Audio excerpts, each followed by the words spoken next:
Book Sapiens: A Brief History of Humankind by Yuval Noah Harari. Part number 4: The Scientific Revolution. Chapter number 18: A Permanent Revolution.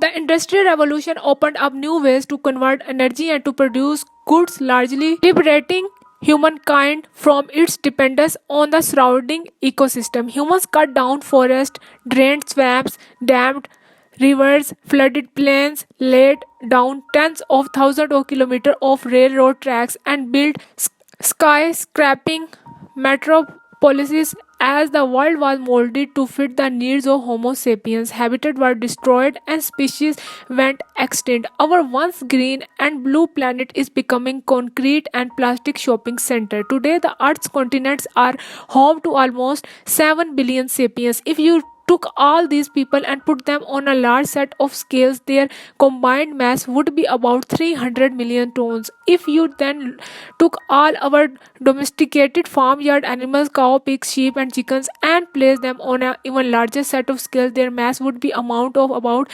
700 million tons. In contrast, the combined mass of the surviving large wild animals, from porcupines and penguins to elephants and whales, is less than 100 million tons. Our children books, our iconography, and our TV screen are still full of giraffes, wolves, and chimpanzees, but the real world has very few of them left. There are about 80,000 giraffes in the world compared to 1.5 billion cattle, only 200,000 wolves compared to 400 million domesticated dogs, only 250,000 chimpanzees. In contrast to billions of humans, humankind really has taken over the world. Ecological degradation is not the same as resource scarcity. As we saw in the previous chapter, the resources available to humankind are constantly increasing and are likely to continue to do so. That's why doomsday prophecies of resource scarcity are probably misplaced. In contrast, the fear of ecological degradation is only too well founded. The future may be see sapiens gaining control of the cornucopia of new materials and energy sources, while simultaneously destroying what remains of the natural habitat and driving most other species to extinction.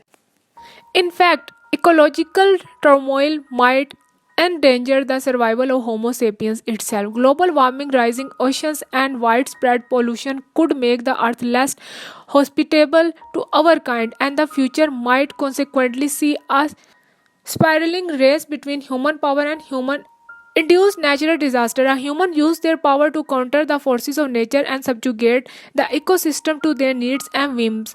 They might cause more and more unanticipated and dangerous side effects. These are likely to be controllable only by even more drastic manipulation of the ecosystem, which would result in even worse chaos. Many call this process the destruction of nature, but it is not really destruction; it's change.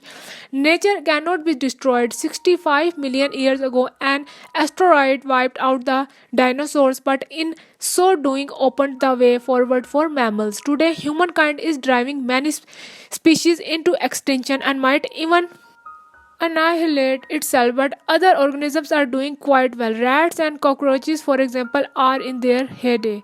These tenacious creatures would probably creep out from beneath the smoking rubble of the nuclear Armageddon, ready and able to spread their DNA perhaps 65 million years from now. Intelligent rats will look back gratefully on the decimation wrought by humankind, just as we today can thank that dinosaur busting asteroid. Still, the rumors of our own extinction are premature. Since the Industrial Revolution, the world's human population has burgeoned as never before. In 1700, the world was home to some 700 million humans. In 1800, there were 950 million of us. By 1900, we almost doubled our numbers to 1.6 billion, and by 2000, that quadrupled to 6 billion. Today, there are just shy of 7 billion sapiens. Subchapter: Modern Time.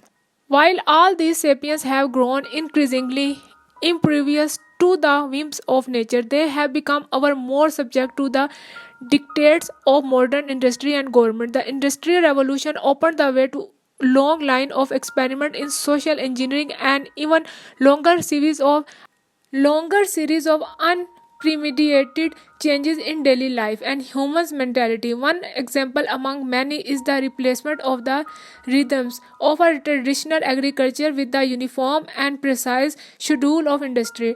Traditional agriculture depended on the cycles of natural time and organic growth. Most societies were unable to make precise time measurements, nor were they terribly interested in doing so. The world went about its business without clocks and timetables, subject only to the movement of the sun and the growth cycle of plants. There was no uniform working day, and our routines changed drastically from season to season. People knew where the sun was and why anxiously for portents of the rainy season and harvest time, but they did not know the hour and hardly cared about the year.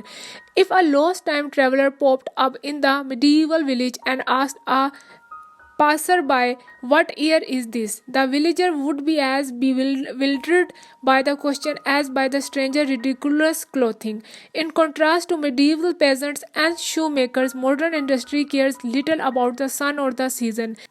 It sanctifies precision and uniformity. For example, in a medieval workshop, each shoemaker made an entire shoe from sole to buckle.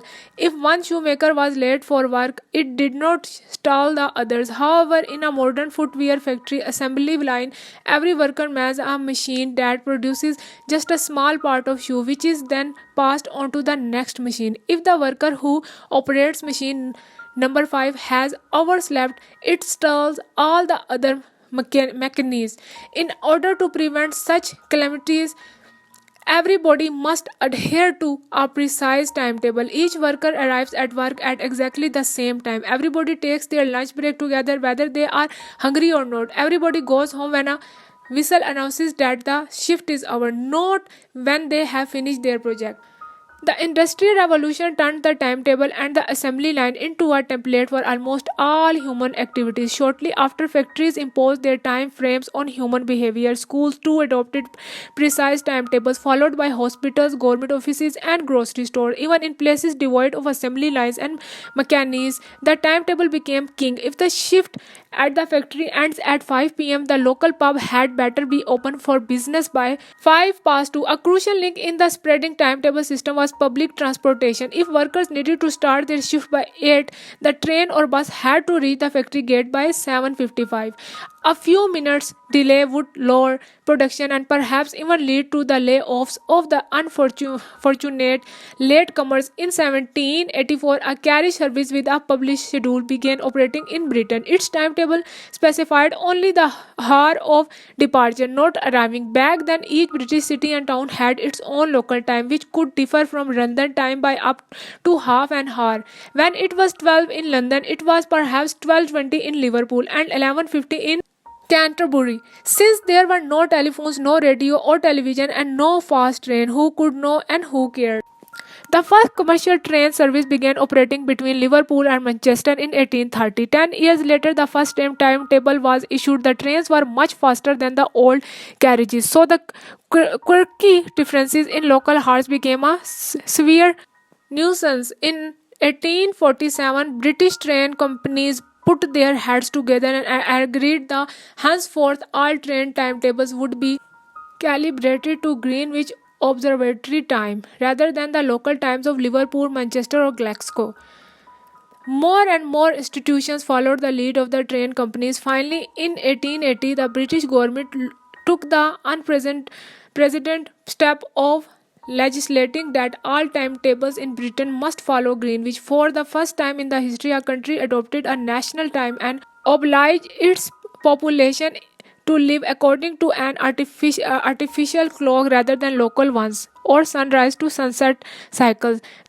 This modest beginning spawned a global network of timetables synchronized down to the tiniest fraction of the second. When the broadcast media, first radio then television, made their debut, they entered a world of timetables and became its main enforcers and evangelist. Among the first things radio station broadcast were time signal beep that enabled far-flung settlements and ships at sea to set their clocks. Later, radio stations adopted the custom of the broadcasting the news every hour. Nowadays, the first item of every news broadcast, more important even than the outbreak of war, is the time. During World War II, BBC News was broadcast to Nazi-occupied Europe. Each news program opened with a live broadcast of Big Ben tolling the hour. The magical sound of freedom. Ingenious German physicists found a way to determine the weather condition in London based on tiny differences in the tone of the broadcast ding dongs. This information offered invaluable help to the left wave. When the British Secret Service discovered this, they replaced the live broadcast with a set recording of the famous clock. In order to run the timetable network, cheap but precise portable clocks became ubiquitous. In Assyrian, Sassanid, or Inca cities, there might have been at most a few sundials. In Europe, medieval cities, was usually a single clock, a giant machine mounted on the top of the high tower in the town square. These tower clocks were notoriously inaccurate, but since there were no other clocks in the town to contradict them, it hardly made a difference. Today, a single affluent family generally has more timepieces at home than an entire medieval country. You can tell the time by looking at your wristwatch, glancing at your Android, peering at the alarm clock by your bed, gazing at the clock on the kitchen wall, staring at the microwave, catching a glimpse of the TV or DVD, or taking in the taskbar on your computer out of corner of your eye. You need to make a conscious effort not to know what time is it. The typical person consults these clocks several dozen times a day because almost everything we do has to be done on time.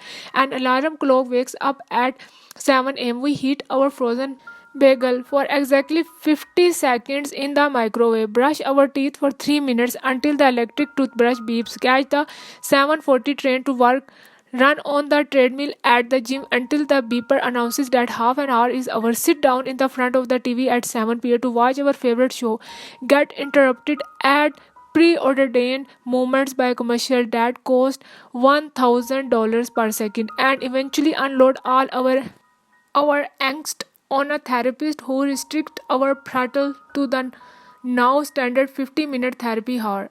The Industrial Revolution brought about dozens of major upheavals in human society. Adapting to industrial time is just one of them.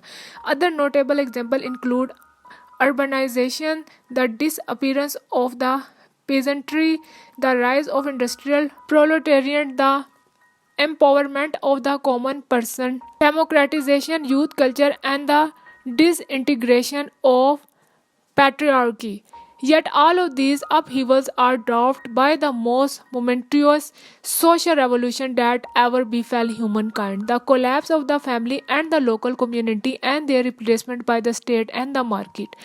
As best we can tell from the earliest times, more than a million years ago, humans lived in a small, intimate communities, most of whose members were kin. The cognitive revolution and the agriculture revolution did not change that. They glued together families and communities to create tribes, cities, kingdoms, and empires. But families and communities remained the basic building blocks of all human society. The Industrial Revolution, on the other hand, managed within little more than 2 centuries to break these building blocks into atoms. Most of the traditional function of the families and communities were handed over to the states and markets. Subchapter: The collapse of the family and the community. Prior to the Industrial Revolution, the daily life of most humans ran its course within three ancient frames: the nuclear family, the extended family, and the local intimate community.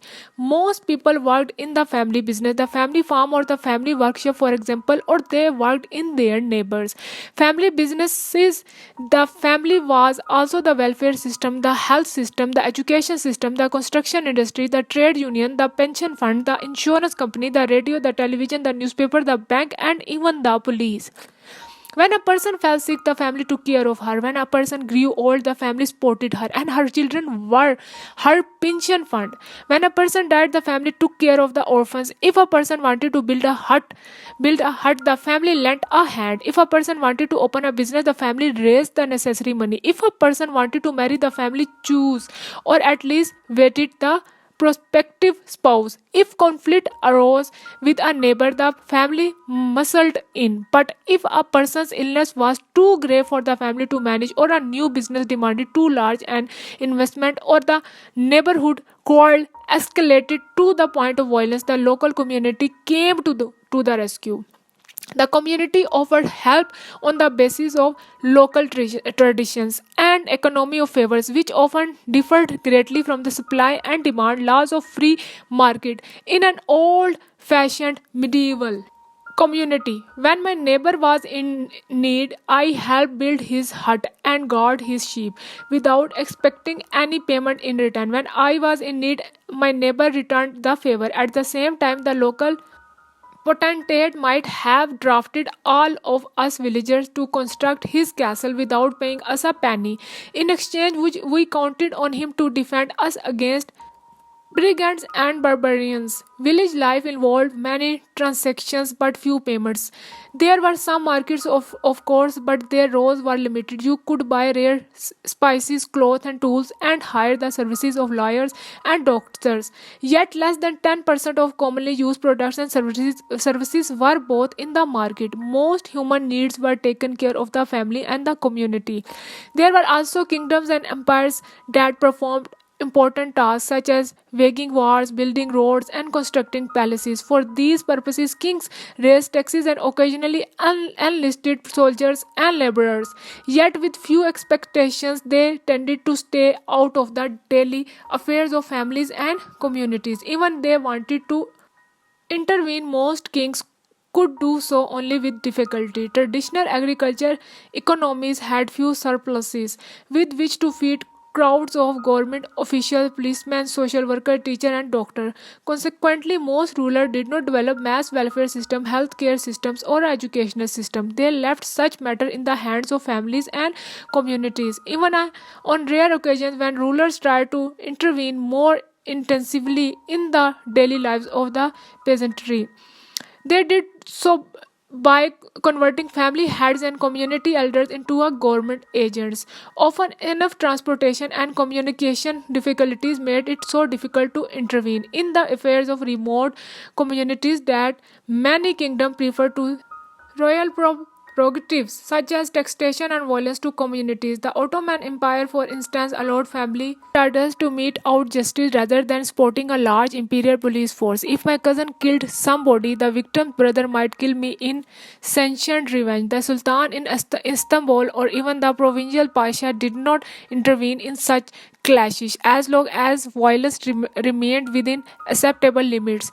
In the Chinese Ming Empire, the population was organized into a Bao Jia system. 10 families were grouped to form a Jia, and 10 Jia constituted a Bao. When a member of a Bao committed a crime, other Bao member could be punished for it. In particular, the Bao elders. Taxes too were levied on the Bao, and it was the responsibility of the Bao elders rather than of the state officials to assess the situation of each family and determine the amount of tax it should pay. From the empire's perspective, this system had a huge advantage. Instead of maintaining thousands of revenue officials and tax collectors who would have to monitor the earnings and expenses of every family, these tasks were left to the community elders. The elders knew how much each villager was worth, and they could usually enforce tax payments without involving the imperial army. Many kingdoms and empires were in truth little more than large protection rackets. The king was the capo di tutti capi who collected protection money and in return made sure that neighboring crime syndicates and the local small fry did not harm those under his protection. He did little else. Life in the bosom of family and community was far from ideal. Families and communities could oppress their members no less brutally than do modern states and markets, and their internal dynamics were often fraught with tension and violence. Yet people had little choice. A person who lost her family and community around 1750 was as good as dead. She had no job, no education, and no support in times of sickness and distress. Nobody could would loan her money or defend her if she got into trouble. There were no policemen, no social worker, no compulsory education. In order to survive, such a person quickly had to find an alternative family or community. Boys and girls who ran away from home could expect at best to become servants in some new family. At worst, there was the army or the brothel. All this changed dramatically over the last 2 centuries. The Industrial Revolution gave the market immense new powers, provided the state with new means of communication and transportation, and placed at the government's disposal an army of clerks, teachers, policemen, social workers. At first, the market and the state discovered their path blocked by traditional families and communities who had little love for outside intervention. Parents and community elders were reluctant to let the younger generation be indoctrinated by nationalist education systems, cons- conscripted into armies, or turned into a ruthless urban proletariat. Over time, states and markets used their growing power to weaken the traditional bonds of family and community. The state sent its policemen to stop family vendettas and replace them with court decisions. The market sent its hawkers to wipe out long standing local traditions and replace them with ever changing commercial fashions. Yet, this was not enough. In order really to break the power of family and community, they needed the help of the fifth column. The state and the market approached people with an offer that could not be refused. Become individual, they said. Marry whomever you desire without asking permission from your parents. Take up whatever job suits you. Even if community elders frown, live wherever you wish. Even if you cannot make it every week to the family dinner, you are no longer dependent on your family or your community. We, the state and the market, will take care of you instead. We will provide food, shelter, education, health, welfare, and employment. We will provide pensions, insurance, and protection. Romantic literature often presents the individual as somebody caught in a struggle against the state and the market. Nothing could be further from the truth. The state and the market are the mother and the father of the individual, and the individual can survive only thanks to them. The market provides us with work, insurance, and a pension. If we want to study a profession, the government schools are there to teach us. If we want to open a business, the bank loan us money. If we want to build a house, a construction company builds it and the bank gives us a mortgage. In some cases, subsidized or insured by the state. If violence flares up, the police protect us. If we are sick for a few days, our health insurance takes care of us. If we are deliberated for months, social security steps in. If we need around the clock assistance, we can go to the market and hire a nurse. Usually some stranger from the other side of the world who take care of us with the kind of devotion that we no longer expect from our own children. If we have the means, we can spend our golden years at a senior citizen's home. The tax authorities treat us as individuals and do not expect us to pay the neighbor's taxes. The courts too see us as individuals and never punish us for the crimes of our cousins. Not only adult men but also women and children are recognized as individuals. Throughout most of history, women were often seen as a property of family or community. Modern state, on the other hand, see women as individuals enjoying economic and legal rights independently of other family and community. They may hold their own bank account, decide whom to marry, and even choose to divorce or live on their own. But the liberation of the individual comes at a cost. Many of us now bewail the loss of strong families and communities and feel alienated and threatened by the power the impersonal state and the market wield over our lives. States and market composed of alienated individuals can intervene in the lives of their members and much more easily than states and the market composed of strong families and communities. When neighbors in a high rise apartment building cannot even agree on how much to pay their janitor, how can we expect them to resist the state? The deal between state, market, and individual is an uneasy one. The state and the market disagree about their mutual rights and obligations, and individuals complain that both demand too much and provide too little. In many cases, individuals are exploited by the markets, and state employ their armies, police forces, and bureaucracies to persecute individuals instead of defending them. Yet it is amazing that this deal works at all. However, imperfectly, for its breaches countless generations of human social arrangements. Millions of years of evolution have designed us to live and think as community members. Within a mere 2 centuries, we have become alienated individuals. Nothing testifies better to the awesome power of culture. The nuclear family did not disappear completely from the modern landscape. When state and the market took from the family most of its economic political roles, they left it some important emotional function. The modern family is still supposed to provide for intimate needs which state and market are incapable of providing. Yet even here the family is subject to increasing interventions. The market shapes to an ever greater degree the way people conduct their romantic and sexual lives. Whereas traditionally the family was the main matchmaker, today it's the market that tailors our romantic and sexual preferences and then lends a hand in providing for them for a fat fee. Previously, bride and groom met in the family living room and money passed from the hand of the one father to another. Today, courting is done at bars and cafes, and money passes from the hands of lovers to waitresses. Even more money is transferred to the bank accounts of fashion designers, gym managers, dietitians, cosmeticians, and plastic surgeons who help us arrive at the cafe looking as similar as possible to market's ideal of beauty. The pre modern cycle, family and community versus state and market. Pre modern cycle, weak state and market, weak individual, strong family and community. The modern cycle, strong state and market, strong individual, weak family and community. The state too keeps a sharper eye on the family relation, especially between parents and children. Parents are obliged to send their children to be educated by the state. Parents who are especially abusive or with their children may be restrained by the state. If need be, the state may even imprison the parents or transfer their children to foster families. Until not long ago, the suggestion that the state ought to prevent parents from beating or humiliating their children would have been rejected out of hand as ludicrous and unworkable. In most societies, parental authority was sacred.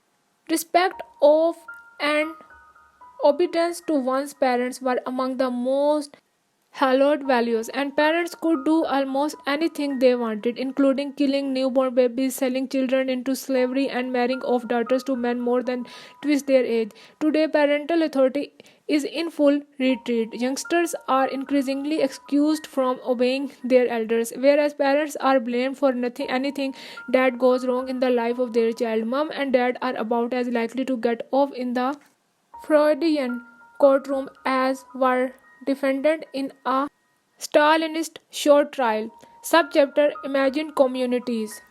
Like the nuclear family, the community could not completely disappear from our world without any emotional replacement. Markets and states today provide most of the material needs once provided by communities, but they must also supply tribal bonds. Markets and states do so by fostering imagined communities that contain millions of strangers and which are tailored to national and commercial needs. An imagined community is a community of people who don't really know each other but imagine that they do. Such communities are not a novel invention. Kingdoms, empires, and the churches functioned for millennia as imagined communities. In ancient China, tens of millions of people saw themselves as members of a single family, with the emperor as its father. In the Middle Ages, millions of devout Muslims imagined that they were all brothers and sisters in the great community of Islam. Yet, throughout the history, such imagined communities played second fiddle to intimate communities of several dozen people who knew each other as well. The intimate communities fulfilled the emotional needs of their members and were essential for everyone's survival and welfare.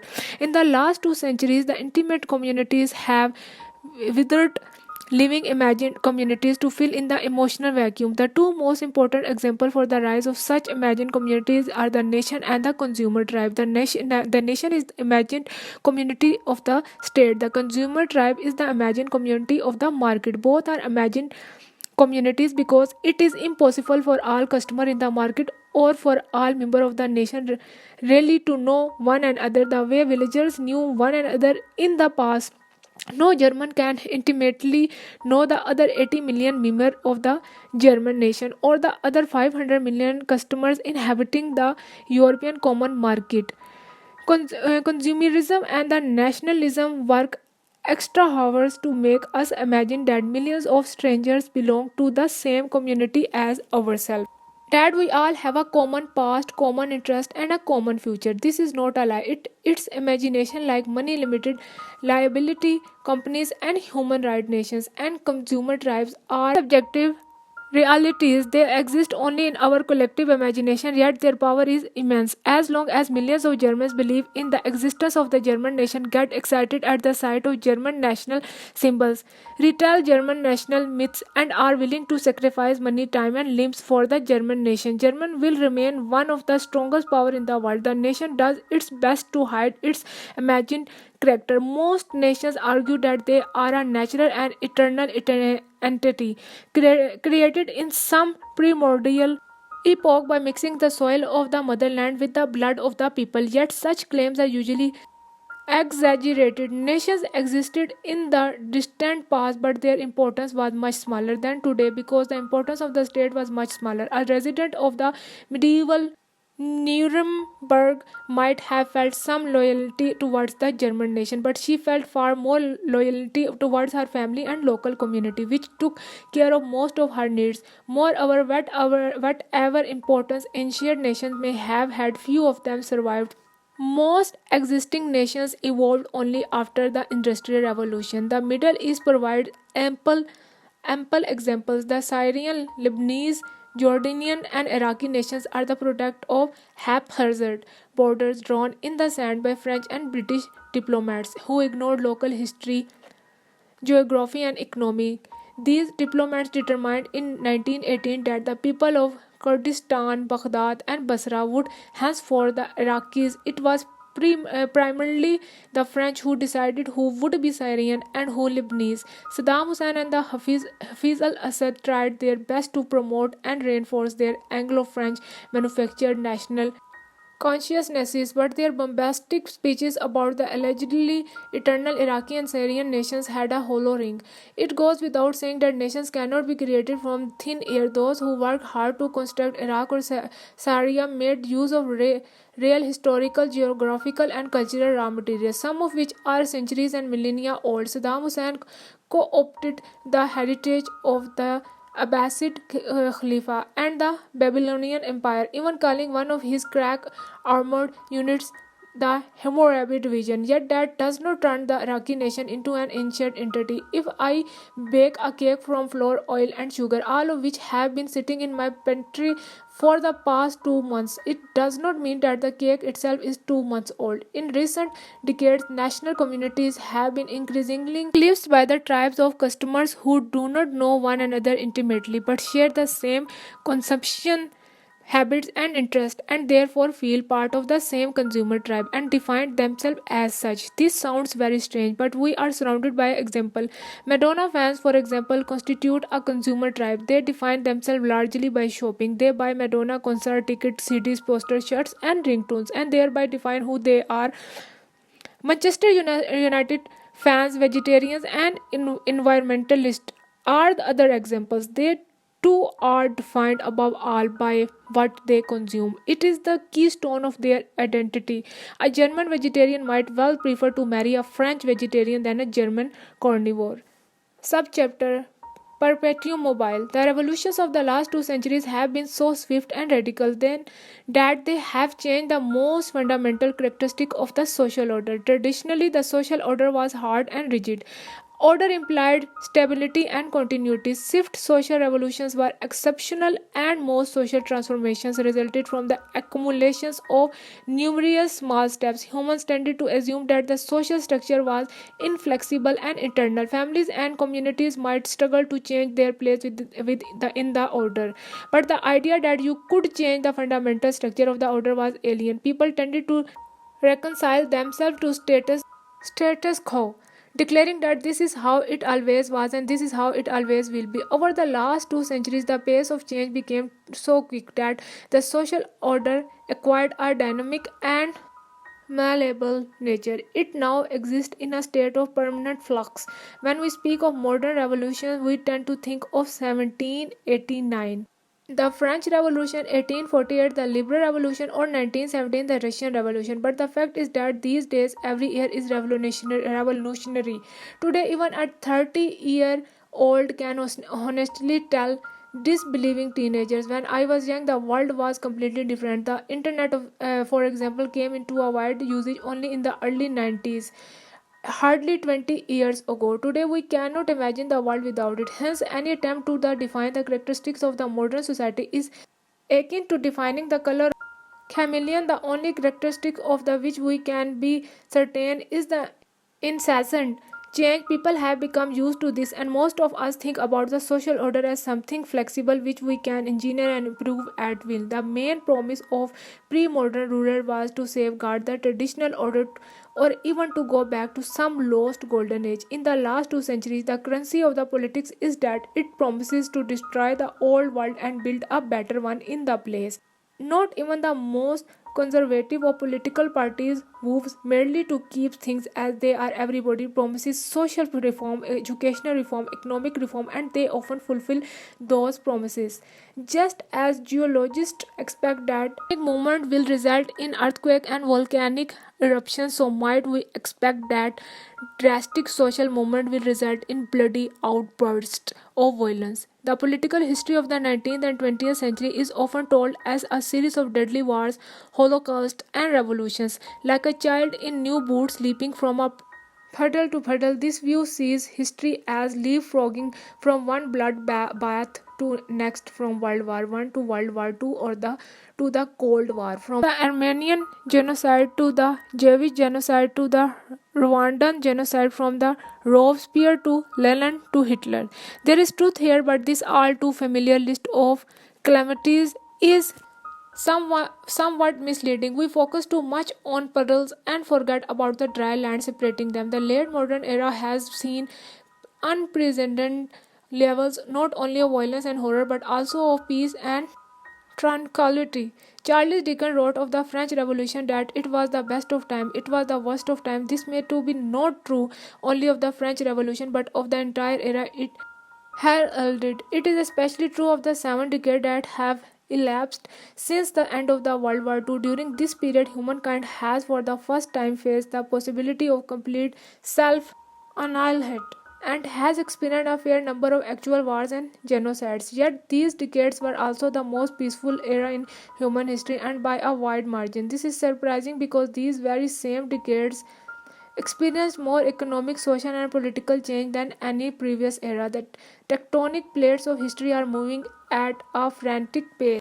But the volcanoes are mostly silent. The new elastic order seems to be able to contain and even initiate radical structure changes without collapsing into a violent conflict. Subchapter: Peace in Our Time. Most people don't appreciate just how peaceful an era we live in. None of us was alive 1,000 years ago, so we easily forget how much more violent the world used to be. And as wars become more rare, they attract more attention.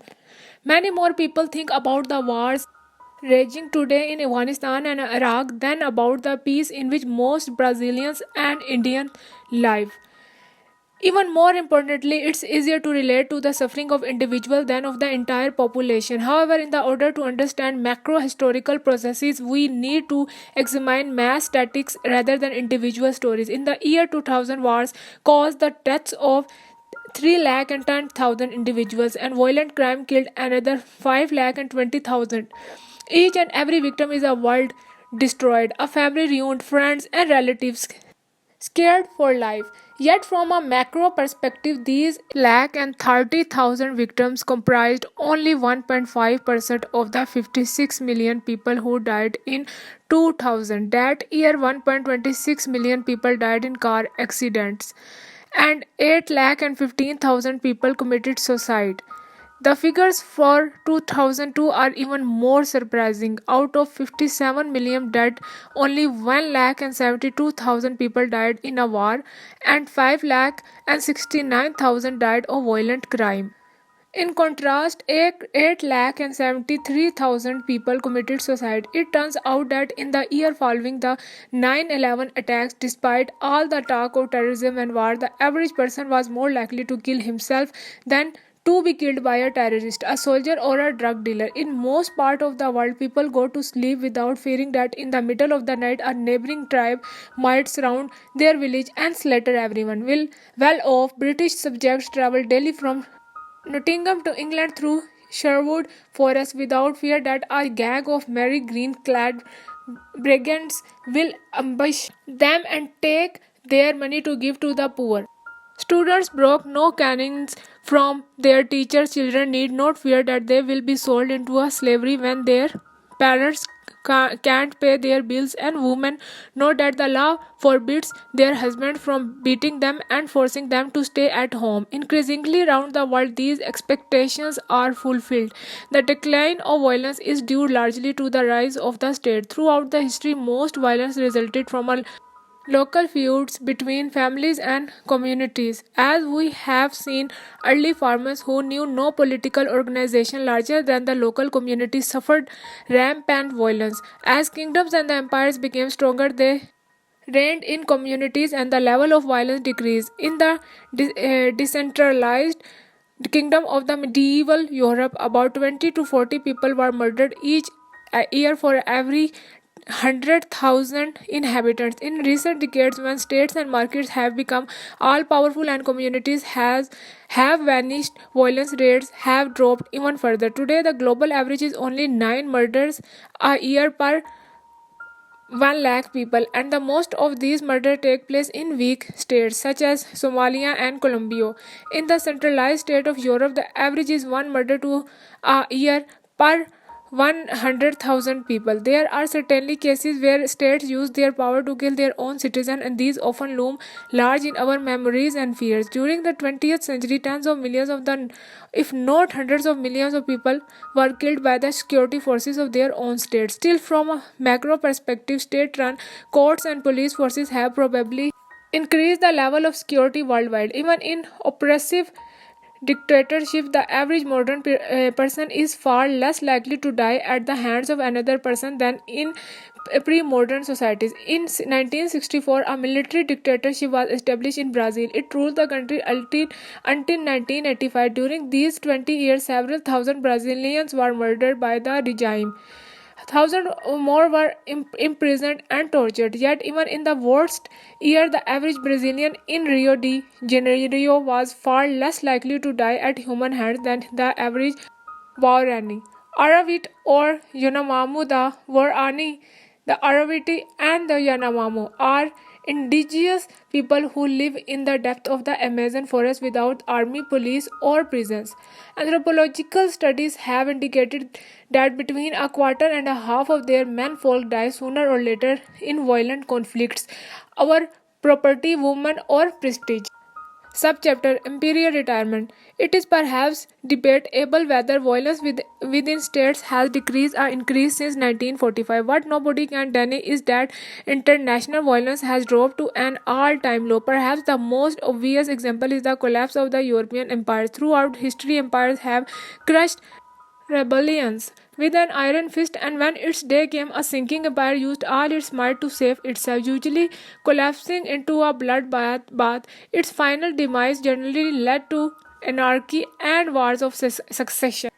Since 1945, most empires have opted for peaceful early retirement. Their process of collapse became relatively swift, calm, and orderly. In 1945, Britain ruled a quarter of the globe. 30 years later, it ruled just a few small islands. In the intervening decades, it retreated from most of colonies in a peaceful and orderly manner. Though in some places such as Malaya and Kenya, the British tried to hang on by force of arms. In most places, they accepted the end of empire with a sigh rather than with a temper tantrum. They focused their effort not on retaining power but on transferring it as smoothly as possible.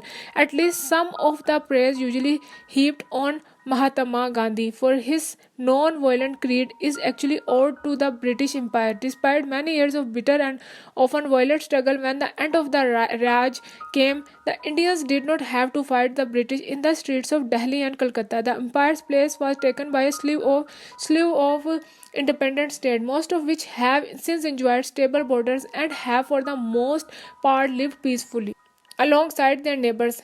True, tens of thousands of people perished at the hands of the threatened British Empire, and in several hotspots, its retreat led to the eruption of ethnic conflict that claimed hundreds of thousands of lives. Yet, when compared to the long term historical average, the British withdrawal was an exemplar of peace and order. The French Empire was more stubborn. Its collapse involved bloody rearguard actions in Vietnam and Algeria that cost hundreds of thousands of lives, yet the French too retreated from the rest of their dominance quickly and peacefully, leaving behind orderly state rather than a chaotic free-for-all. The Soviet collapse in 1989 was even more peaceful, despite the eruption of the ethnic conflict in the Balkans, the Caucasus, and Central Asia. Never before has such a mighty empire disappeared so swiftly and so quietly. The Soviet Empire of 1989 had suffered no military defeat except in Afghanistan, no internal invasions, no rebellions, nor even large scale Martin Luther King style campaigns of civil disobedience. The Soviets still had millions of soldiers, tens of thousands of tanks and aeroplanes, and enough nuclear weapons to wipe out the whole of humankind several times over. The Red Army and the other Warsaw Pact armies remained loyal. Had the last Soviet ruler Mikhail Gorbachev given the order, the Red Army would have opened fire on the subjugated masses. Yet the Soviet elite and the communist regimes through most of the Eastern Europe chose not to use even a tiny fraction of this military power. When its members realized that the communism was bankrupt, they renounced force, admitted their failure, packed their suitcases, and went home. Gorbachev and his colleagues gave up without a struggle not only the Soviet conquest of the World War II but also the much older Tsarist conquest in the Baltic, the Ukraine, the Caucasus, and Central Asia. It is chilling to contemplate what might have happened if Gorbachev had behaved like the European leadership or like the French in Algeria. Subchapter Pax Atomica. The independent states that came after these empires were remarkably uninterested in war, with very few expectations. Since 1945, states no longer invade other states in order to conquer and swallow them up. Such conquest had been the bread and butter of political history of since time immemorial. It was how most great empires were established and how most rulers and populations expected things to stay. But campaigns of conquest like those of the Romans, Mongols, and Ottomans cannot take place today anywhere in the world. Since 1945, no independent country recognized by the UN has been conquered and wiped off the map. Limited international wars still occur from time to time and millions still die in wars, but wars are no longer the norm. People Many people believe that the disappearance of international war is unique to the rich democracies of Western Europe. In fact, peace reached Europe after it prevailed in other parts of the world. Thus, the last serious international war between South American countries were the Peru-Ecuador War of 1941 and the Bolivia-Paraguay War of 1932 to 1935. And before that there had not been a serious war between South American countries since 1879 to 84, with Chile on the one side and the Bolivia and the Peru on the other side. We seldom think of the Arab world as particularly peaceful, yet only once since the Arab countries won their independence has one of them mounted a full-scale invasion of another. There have been quite a few border clashes, many armed interventions of one in the affairs of another, numerous civil wars, and an abundance of coups and revolts. Yet there have been no full-scale international wars among the Arab states except the Gulf War. Even widening the scope to include the entire Muslim world adds only one more example, the Iran-Iraq War. There was no Turkey Iran war, Pakistan Afghanistan war, or Indonesia Malaysia war. In Africa, things are far less rosy, but even there, most conflicts are civil wars and coups. Since African states won their independence in the 1960s and 1970s, where few countries have invaded one another in the hope of conquest. There have been periods of relative calm before, as for example in Europe between 1871 and 1914, and they always ended badly. But this time it is different, for real peace is not the mere absence of war. Real peace and plausibility of war. There has never been real peace in the world between 1871 and 1914. A European war remained a plausible eventuality, and the expectation of war dominated the thinking of armies, politicians, and ordinary citizens alike.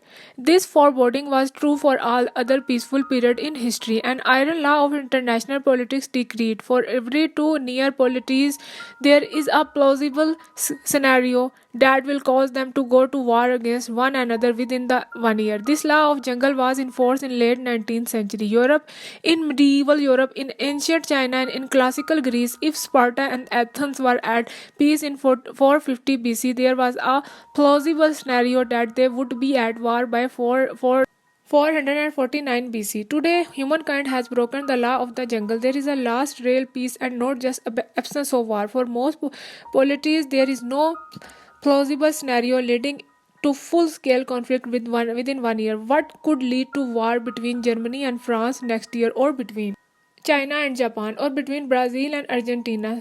Some minor border clash might occur, but only a truly apocalyptic scenario could result in an old-fashioned full-scale war between Brazil and Argentina in 2014, with Argentinian armored divisions sweeping to the gate of Rio and Brazilian carpet bombers pulverizing the neighborhoods for Buenos Aires. Such wars might still erupt between several pairs of states, for example, between Israel and Syria, Ethiopia and Eritrea, or the USA and Iran, but these are only the expectations that prove the rule.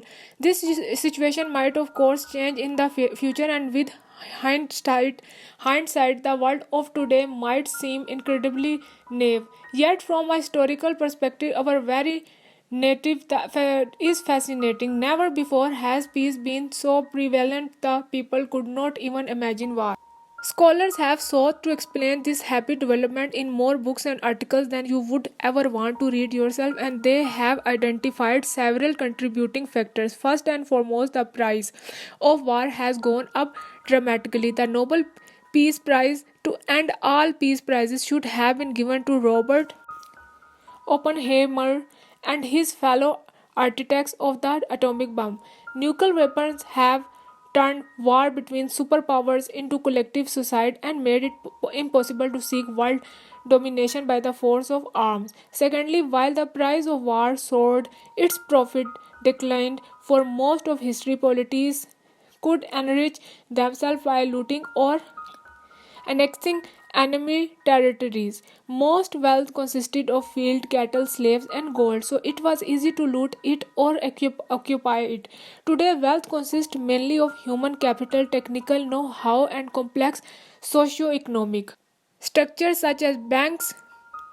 Consequently, it is difficult to carry it off to incorporate it into one's territory. Consider California, its wealth was initially built on gold mines, but today it is built on silicon and celluloid. Silicon Valley and the celluloid hills of Hollywood. What would happen if the Chinese were to mount an armed invasion of California, land a million soldiers on the beaches of San Francisco, and storm inland?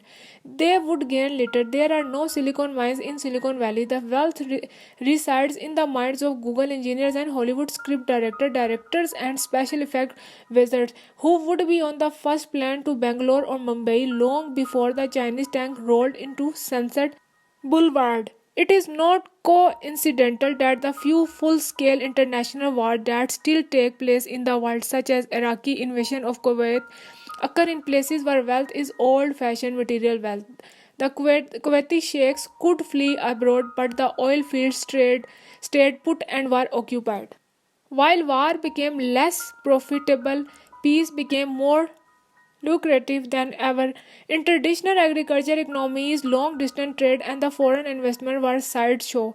Consequently, peace brought little profit aside from avoiding the cost of war. If, say, in 1400 England and the France were at peace, the French did not have to pay heavy war taxes and to suffer destructive English invasions. But otherwise, it did not benefit their wallets. In modern capitalist economies, foreign trade and investment have become all important. Peace therefore brings unique dividends. As long as China and the USA are at peace, the Chinese can prosper by selling products to the USA, trading in Wall Street, and receiving US investments. Last but not least, a tectonic shift has taken place in global political culture. Many elites in history, Hun, chieftains, Viking noblemen, and Aztec priests, for example, viewed war as a positive good. Others viewed it as a evil but an inevitable one, which we had better turn to our own advantage. Ours is the first time in history that the world is dominated by a peace loving elite, politicians, business people, intellectuals, and artists who genuinely see war as both evil and avoidable.